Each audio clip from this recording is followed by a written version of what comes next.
All right, when you get to the aircraft, the first checklist you want to run through is the before exterior inspection. Number one, the forms here, the 781 forms, you need to review. All crew members must review these forms before you continue. Now, after you review these, the instructor pilot and the student pilot flying second will go ahead and do the exterior inspection, while the pilot flying first, or the student pilot flying first, is going to go ahead and work on the inside of the aircraft. Number two, the cargo passenger compartment is going to be checking pretty much the aft cabin, all the seats and all the equipment back here. So for both the 781 forms and the aft cab or the cargo compartment, we have two separate videos that you need to review at a later time. But for now, we're going to move on with the rest of the checklist. All right, number three of the before exterior inspection is going to be the control lock. We need to remove it. So you grab the top pin here on the yoke, take the line out, and then disconnect it from the rudder pedals and the yoke. Once you remove that, you can go ahead and wrap up the gust lock in the covering and then place it away from the cockpit so you can access it when you shut down. Now, when you remove the gust lock, take care to not inadvertently touch the yoke because your other crew members may be around touching control surfaces on their walk around, so you don't want to damage anything or hurt their fingers or anything like that if they're messing with the controls outside. Next, number four is the gear handle. We want to visually check that it is down. Number five, throttles need to be in cutoff right here and ensure that those are in the cutoff position. Number six, the engine start select needs to be off. Next, we're going to check the AHRS battery.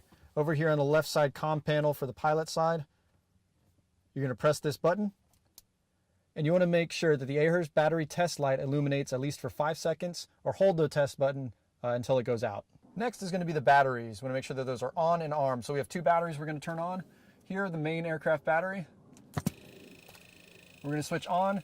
And over here on the co-pilot side with the standby power light, we want to arm our standby power.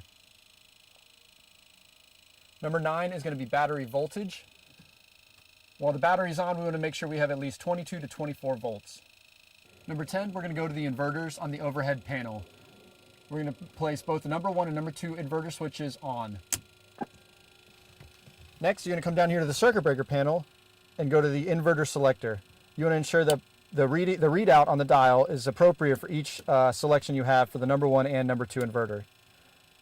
Once you've done checked all four, you want to make sure that the selector is on the number 1 inverter, 115 volts. Come down here to the bottom portion of the circuit breaker panel, and you want to ensure that this inverter select is in auto. Number 11, you want to check your fuel quantity. Normally leaving home station, you should be full weight, about 5,000 pounds of gas.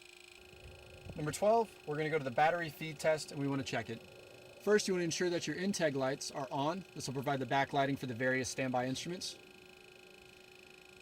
Next, you're going to move over here. Underneath the battery switch, you're going to select the battery feed test button.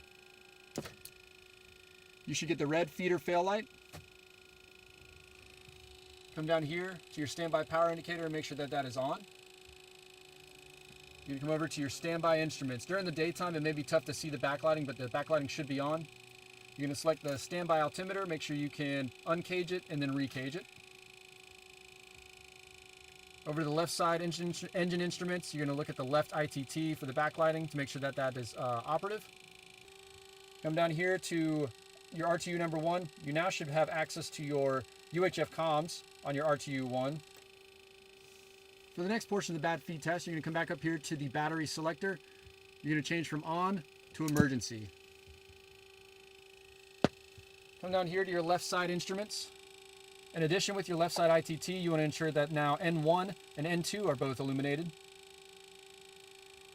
Come down here to your RTU number 1. You should now have access to VHF nav 1.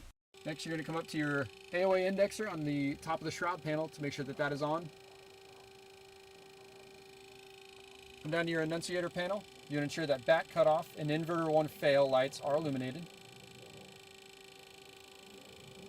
Back up to the shroud panel. You want to make sure the AC bus shed is illuminated. Your landing gear indicator lights are illuminated. You should have 3 green. And finally, on your co-pilot side, your co-pilot's clock should be illuminated. Now, once those are checked out, you can go ahead and go back to your battery switch and select it to on. be sure to change your intake lights back to off. And at this point, the next one, number 13, should be ground power unit. If you have a ground power unit available, you're going to talk to the crew chief for them to hook it up.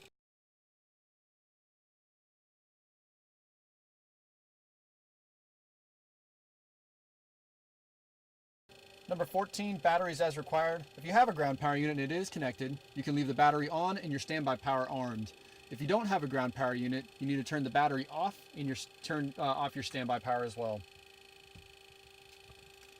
Number 15, we can come down here to our radio masters on the circuit breaker panel. Normally it should be off. At this point, you're going to turn them on. The only reason you would keep them off is if we did not have ground power unit.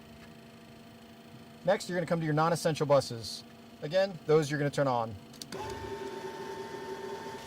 Number 17, your aux temp control. Now there's a few things to consider here.